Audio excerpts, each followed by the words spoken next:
और ये जो कॉन्सेप्ट है उम्मा का, ये तो ख़त्म ही हो गया है। मैं तो समझता हूँ कि अब इसके बारे में जिक्र भी करना मुनासिब नहीं होगा। ये उम्मा है ही नहीं। जय हिंद दोस्तों, मोदी देश में आपका स्वागत है।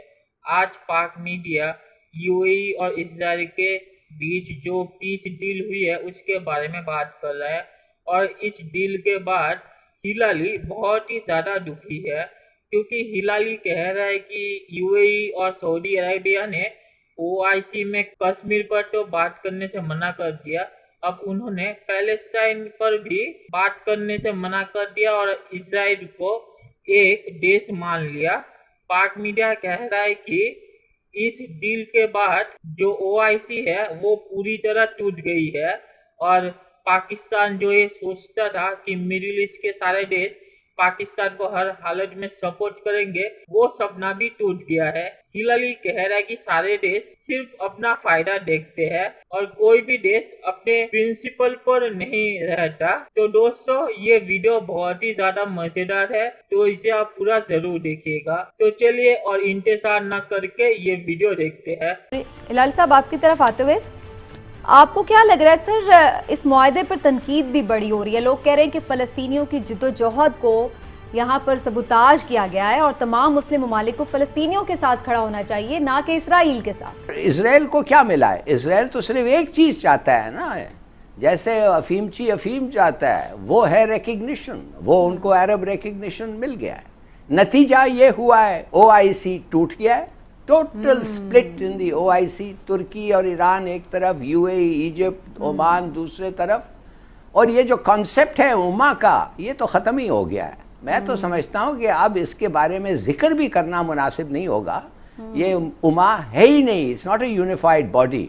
अब आप कुछ और सोचें, कुछ और टैक्टिक्स निकालें। ये नहीं। एक सेकंड में हिलाल साहब, दोबारा भी आपकी तरफ आती हूँ। आपने बड़े इंपॉर्टेंट पॉइंट इसमें उठा दिए हैं कि उम्मा क्या सिरे से ख़त्म ही हो गई है क्या? जो इस्लामिक ओआईसी, जो इस्लामी ममालिक का इत्तेहाद था, क्योंकि हमने सिर्फ देखा है कि मलेशिया ने, ईरान ने और तुर्की ने खुल के स्टेटमेंट दिया इसराइल के बारे में। तुर्की ने ये तक कहा है इमरान साहब कि हम उनसे सफारती ताल्लुकात भी मुअत्तल कर सकते हैं। ईरान ने भी कहा है कि आपने खंजर घोंपा है फ़लस्तीन के ऊपर। इसी तरह मलेशिया का भी स्टेटमेंट है। लेकिन इन तीन ममालिक के अलावा कोई इस्लामिक कंट्री समेत पाकिस्तान, हमने भी कोई खुल के बहुत रद्दमल नहीं दिया। हालांकि हमारी तो हमेशा एक ये कैंपेन हमने देखी है कि चलती है मुख्तलिफ तंजीमों की जानिब से, सियासी जमातों की। तो आप समझते हैं कि ये इस मामले पर सब कोई मसलहत का शिकार हो गए? मैं तो इससे भी आगे समझता हूँ। मैं समझता हूँ, आप देखिए कि अभी कुछ देर के बाद मजीद अरब ममालिक जो हैं वो भी उनके साथ अपने ताल्लुकात बहाल कर रहे हैं। हाँ जी। और वैसे भी हम देख रहे हैं कि कुछ अरब ममालिक तो इंडिया के साथ भी, इसराइल के साथ भी, इसराइल के साथ तो बैकडोर चल रहा था, लेकिन इंडिया के साथ तो बड़ा ओपनली हमने देखा। यूएई ने, आपने याद होगा पिछले साल उनको अपना हायर सिविल अवार्ड भी दिया था। 2018 से मैं बता रहा हूँ कि मिनिस्टर आना शुरू हो गए ना, तो ये चीजें हो रही थी। तो ये आप माने इस बात को कि ये, मैं तो जाती तौर पे ये समझता हूँ कि ये जो मुआहदा है ये इसराइल के फ़लस्तीन पे कब्जे को वाकई मान लेने के, लीगलाइज कर लेने के बाद। हिलाली साहब, ये भी तो लोग कह रहे हैं ना कि हमारे भी तो बहुत सारे इंटरेस्ट है खलीजी ममालिक में, जो दीगर भी और भी जो बाकी खलीजी ममालिक है उनके साथ, और हम उनकी नाराजगी मोल नहीं ले सकते। कोई थोड़ा बहुत भी हम करते हैं, कोई ऊंच नीच उनकी मर्जी के खिलाफ, तो हमें उसका भुगतना भी पड़ता है मामला। फिर तो हम इतने इंडिपेंडेंट तो अभी है नहीं माशी तौर पे। कुछ नहीं कह रहे हैं भाई, हम तो उनके साथ डिसएग्री कर रहे हैं एक मामले पे, फ़लस्तीन के मामले पे। हम उनके खिलाफ और तो कुछ नहीं कर रहे हैं। और पाकिस्तान को फिर करना क्या चाहिए? अपना इंटरेस्ट देखे या फिर दोस्त ममालिक के हवाले से देखे, रूल्स की, उसूल की बात करे, या फिर ये देखे कि हमारे माशी प्रॉब्लम्स हमें सर उठा के जीने देंगे या नहीं? ये कमाल की बात कर रहे हैं आप लोग। आप तो कहती हैं कि उसूलों पे has nothing to do with it, बस इंटरेस्ट काफ़ी है। भाड़ में जाए उसूल। आप मुझे बताएं, क्या आप प्राइवेट लाइफ में क्या करते हैं? आप देखते हैं कि एक आदमी किसी को मार रहा है और आप जाके इंटरप्ट कर रहे हैं, तो आप शुक्र करते हो मुझे भी मार पड़ेगा, तो इसको बेचारे को कत्ल भी कर दिया, तो मैं नहीं देखना चाहता। Is this the way to act? ये कोई मुल्क है? मैं नहीं समझता इमरान खान ऐसी चीजें करता है। मैं नहीं समझता कि शाह महमूद कुरैशी ने ये स्टेटमेंट जो दिया था, बड़ा ठीक स्टेटमेंट था, और ये बिल्कुल, और यही नतीजा यही होगा। टूट रहा है ओआईसी, टूट रहा है उम्मा। उम्मा तो है ही नहीं, नथिंग। बिल्कुल ठीक। सही स्टेटमेंट दिया था, बिल्कुल दाद दे रहा हूं मैं उसको, एंड आई और- think he had the prime minister support. ठीक है। चलिए दोस्तों, वीडियो पर बात करते हैं। तो मैंने कल भी इस चीज पर एक वीडियो दिया था, तो इसका इतिहास है थोड़ा, तो मैं उससे थोड़ा कवर कर लेता हूँ, क्योंकि मैंने तो ज्यादातर चीजें कल ही कह दी थी।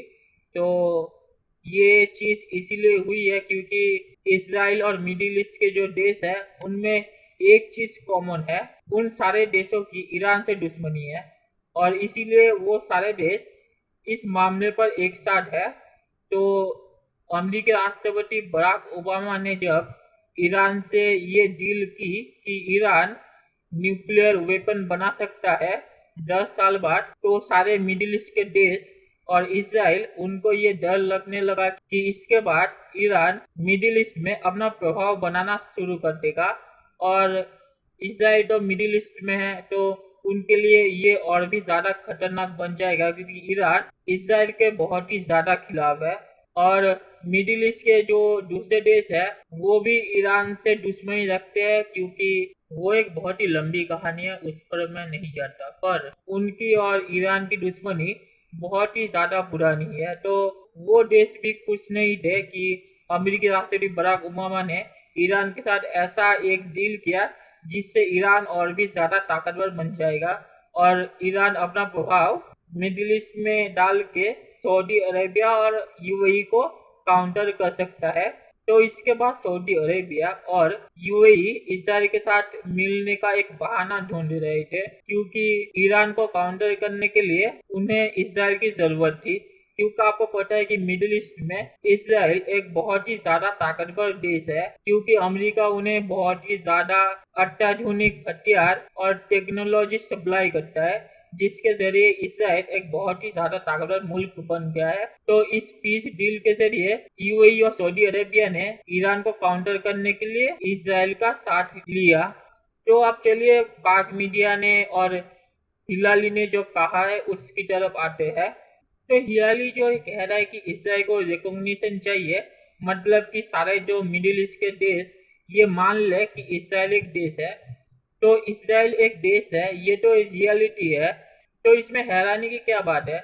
अगर सारे मिडिल ईस्ट के जो देश है वो अपनी आंखें बंद कर ले और कहे कि इसराइल एक देश नहीं है, और मिडिल ईस्ट में जो देश है वो इसराइल नहीं पैलेस्टाइन है, उससे सच्चाई बदल नहीं जाती, क्योंकि कोई भी देश ये नहीं मानेगा, क्योंकि इसराइल को बहुत सारे जो महत्वपूर्ण देश है उन्होंने मान लिया है। तो मिडिल ईस्ट के जो देश है वो कब तक ये नहीं मानेंगे कि इसराइल एक देश है? तो हिलाली का ये कहना कि इसराइल को रिकॉग्निशन मिल गई, तो ये एक बहुत ही छोटी बात है। और हिलाली ने जो कहा है कि ओआईसी पूरी तरह टूट गई है, तो पाकिस्तानी मीडिया ये इसलिए कह रहा है क्योंकि वो पाकिस्तान की जो चीजें हैं वो नहीं मान रहे। पाकिस्तान कहता है कश्मीर में बात करें, ओआईसी नहीं कहता, ओआईसी कहता है ये आपके और भारत के बीच का मामला है। तो पाकिस्तान इसके बाद भी उन्होंने कहा था कि ओआईसी एकदम बेकार हो गई है, और जब इसराइल के साथ यूएई ने दोस्ती कर ली तो पाकिस्तान कह रहा है कि यूएई और ओआईसी टूट गया है। तो पाकिस्तान के मुताबिक अगर ओआईसी हमारी बात ना माने तो ओआईसी बेकार है और ओआईसी एकदम टूट गई है पूरी तरह। तो ये पाकिस्तान का ही लॉजिक है। और इसके बाद आपको पता है कि सऊदी अरेबिया ने पाकिस्तान के साथ क्या हरकत की है, पाकिस्तान से सारे पैसे वापस मांग रहे हैं सऊदी अरेबिया, और उन्होंने पाकिस्तान को तेल की जो सप्लाई थी वो भी रोक दी है, जो मैंने कुछ दिनों पहले पढ़ा है उसके अनुसार। और पाक मीडिया जो कह रहा है कि जो यूनिफाइड देश है मिडिल ईस्ट के, उसका सपना टूट गया है, तो ये पुराने समय में सही था, पर आज के समय में कोई भी देश यूनिफाइड नहीं रहता। हर देश के अपने फायदे होते हैं, और वो देश सिर्फ अपने फायदे पर चलता है, क्योंकि आज के समय में हर देश के फायदे हर वक्त बदलते रहते हैं।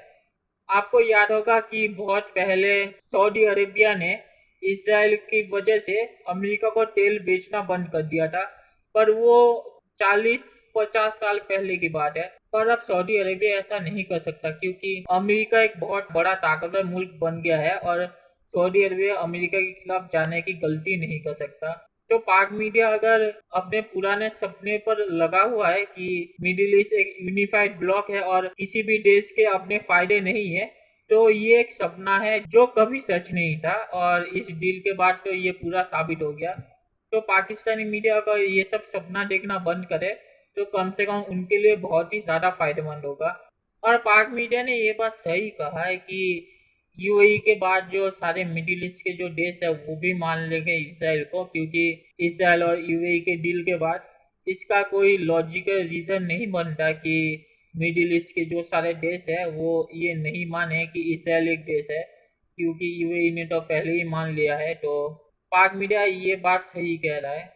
और पाक मीडिया जो कह रहा है कि मिडिल ईस्ट के जो देश है उन्हें इसराइल से दोस्ती नहीं करनी चाहिए, तो ये मिडिल ईस्ट के देशों का अपना मामला है, पाकिस्तान का कोई मामला नहीं है जो पाकिस्तान मीडिया ये बोलने का हक रखता है कि मिडिल ईस्ट के जो देश है उन्हें क्या करना चाहिए।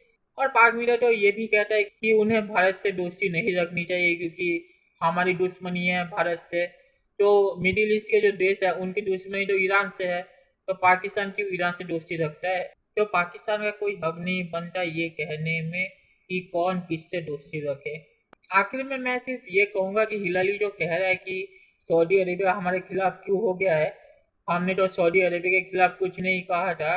तो पाकिस्तानी विदेश मंत्री ने जो कहा था कि हमें ओआईसी के खिलाफ एक ग्रुप बनाना चाहिए और ओआईसी का प्रमुख सऊदी अरेबिया है, तो सऊदी अरेबिया की हमें कोई ज़रूरत नहीं है। तो इस बयान के बाद पाकिस्तानी मीडिया को क्या लगा था सऊदी अरेबिया चुपचाप बैठा रहेगा और कुछ नहीं करेगा?